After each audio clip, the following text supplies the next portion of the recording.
کہ آپ کے کپتان عمران خان کے بارے میں آپ کیا کہتے ہیں؟ میں کہا بہت اچھا انسان ہے اور مجھے تو انہوں نے بڑی فیور کی ہے، ایز اے انسان میں ان کو جانتا ہوں، میں سیاست پڑھتا نہیں، ٹی وی دیکھتا نہیں، اخبار میں پڑھتا نہیں، مجھے نہیں پتا کیا کرنا۔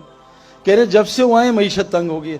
میں کہا یہ بات نا آج سے 3 سال پہلے جب میاں صاحب تھے تب بھی لوگوں نے مجھ سے کہا، اور جب فلاں تھے تب بھی کہا ہے۔ میں کہا ان لوگوں کا معیشت سے کوئی تعلق نہیں ہے، آپ کو غلط فہمی ہے، آپ کو غلط دکھ رہا ہے، آپ غلط دیکھ رہے ہو۔ اللہ قرآن میں کہتے ہیں وَمَنْ أَعْرَضَ عَنْ ذِكْرِي فَإِنَّ لَهُ مَعِيشَةً ضَنْكًا۔ جب تمہاری یہ جسم کی اعضاء اللہ کی نافرمانی، آنکھ حرام دیکھے گی، کان حرام سنیں گے، زبان حرام بولے گی، جب تمہاری یہ جسم کے اعضاء اللہ کے حکم توڑیں گے میں تمہاری زندگی برباد کروں گا، مال کے ساتھ برباد کروں گا، ان آنکھوں سے میں 30 سال دیکھ کے آ رہا ہوں، حکومت کے ساتھ برباد کروں گا جیسے فرعون نمرود کو برباد کیا، مال کے ساتھ قارون کو برباد کیا، طاقت کے ساتھ قوم عاد کو برباد کیا، بزنس کے ساتھ قوم شعیب کو برباد کیا، زراعت کے ساتھ قوم سبا کو برباد کیا۔ میں تمہیں یہ نہیں کہ غربت میں تمہیں نعمتیں دے کے برباد کروں گا جب تم اعضاء کو اپنی مرضی پہ چلا، آنکھ سے حرام دیکھو۔ اللہ نے آنکھ کے لیے حرام بتایا نا، ڈیزل گاڑیاں پیٹرول ڈالے گاڑی خراب ہو جائے گی۔ یہ جتنی بیماریاں بھی آ رہی ہیں جو اور آگے آنے والی کتابوں میں، یہ سب اللہ کے نبی نے کہا فحاشی کی وجہ۔ تم فحاشی چھوڑ دو اللہ بیماریاں ختم کر دیں۔ اور میں آپ کو قسم کھا کے کہہ رہا ہوں، آپ ایک حرام چھوڑو، آپ کے دل میں جو سکون ملے گا آپ سوچ نہیں سکتے۔ لوگ کیا کیا دوائیاں لیتے ہیں، کیا کیا چیزیں لیتے ہیں سکون کے لیے۔ میں ابھی میں یورپ سے ہو کے آ رہا ہوں، جو ملے میرے دل میں بے چینی ہے، مجھے کوئی دوائی دے دیں مجھے سکون نہیں ملتا۔ میں نے کہا آؤ ہمارے ساتھ آپ کو بتائیں۔ تو میرے بہنوں بھائیوں ایک گزارش اللہ کہتے ہیں جو اللہ کو رب بنا لے اور اس پہ ڈٹا رہے، جب یہ مرے گا نا تو اس کو لینے فرشتے آئیں گے، اور حدیث میں آتا ہے 500 فرشتے آئیں گے، خوشخبریاں سنائیں گے۔ یہ ڈرے گا آگے سے اور غم کھائے گا پیچھے کا، وہ کہیں گے اللہ تخافوا ولا تحزنوا، مت ڈر جو آگے آنے والا ہے، مت غم کر جو پیچھے چھوڑ کے جا رہا ہے، آ تجھے وہ جنت دکھاتے ہیں جس کا نبیوں نے وعدہ کیا تھا۔ پھر وہ پتہ کیا کہیں گے، نحن اولیاءکم فی الحیاۃ الدنیا فی الآخرہ، ہم تیرے ساتھ دنیا میں بھی ہوتے تھے، تیری مدد کرتے تھے، اب ہمیشہ ہم تیرے ساتھ رہیں گے۔ جو اللہ کو رب بنا لیتا ہے دنیا بھی ان کی فرشتے مدد کرتے ہیں، سارا قرآن اس سے بھرا ہوا ہے۔ تو اللہ کو رب بنانا، اپنی زندگی کو ٹھیک کرنا، میرے دوستو یہ ساری کائنات اللہ نے انسان کے لیے بنائی ہے۔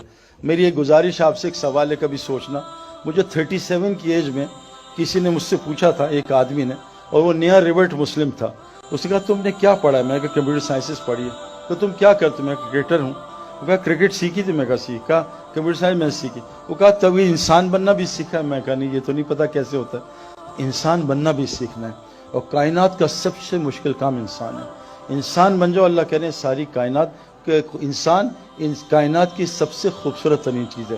لیکن یہ بات یاد رکھنا، میں آپ کو کنفرم بات بتا رہا ہوں، جیسے کرکٹ گراؤنڈ کے بغیر کھلاڑی نہیں بن سکتا، ہوائی جہاز کے بغیر پائلٹ نہیں بن سکتا، سوئمنگ پول کے بغیر سوئمر نہیں بن سکتا۔ یہ کنفرم بات بتا رہا ہوں۔ اللہ قرآن میں کہتے ہیں زمین میں جو پہلا گھر میں نے بنایا، ان اول بیت وضع للناس للذی ببکہ مبارکا ھدی للعالمین، وہ مسجد حرام مکہ رکھا تاکہ لوگوں کو برکتیں مل جائیں، ہدایت مل جائے۔ انسان بننے کی جگہ بس مسجد ہے اور کوئی بھی نہیں، یاد رکھنا۔ بغیر گراؤنڈ کے کرکٹر نہیں بن سکتا، گھر میں نالج حاصل کر سکتا ہے، بہت نالج ہوگی۔ بغیر سوئمنگ پول کے سوئمر نہیں بن سکتا۔ اللہ کی قسم بغیر ہی مسجد کے کوئی انسان نہیں بن سکتا۔ فرمایا جیسے مچھلی کے لیے پانی ہے، انسان کے لیے مسجد ہے۔ جیسے مچھلی کی روزی پانی میں، انسان کی ساری روزی پانی کے اندر ہے۔ اور روزی میرے دوستو سکون، چین، اطمینان، اچھی بیوی، نیک اولاد، صحت، یہ بے خوف زندگی۔ اللہ فرماتے ہیں روزی کا ہے، اور فی السماء رزقکم وما توعدون، وہ آسمانوں میں، تم نیچے سائے میں خوار نہ ہونا۔ آج ہم ٹوٹیوں، پانی ٹینکی میں ہے، ہم ٹیپس میں خوار ہونے ہیں۔ روزی کا ہے اللہ کے پاس آسمانوں میں۔ اعمال میں 5 لفظ ہوتے ہیں، اعمال، ہمیں مال چاہیے نا، اعمال، الف عین ٹھیک کر، آگے مال ہی مال ہے۔ اللہ نے اعمال کے اندر مال بھی رکھا ہے۔ اپنے اعمال ٹھیک کر لو، اللہ کو رب بنا لو۔ 3 کا ہے کام تم کرو، مساجد کو 24 گھنٹے آباد کرو، سب کو نمازی بناؤ، سب کو زکوٰۃ لینے والا بناؤ، اللہ اپنے علاوہ سارے ڈر تمہارے اندر سے نکال دے گا۔ تو اس لیے ایک پیغام دینا تھا، اللہ نے ہمیں دنیا میں تھوڑی دیر کے لیے بھیجا ہے۔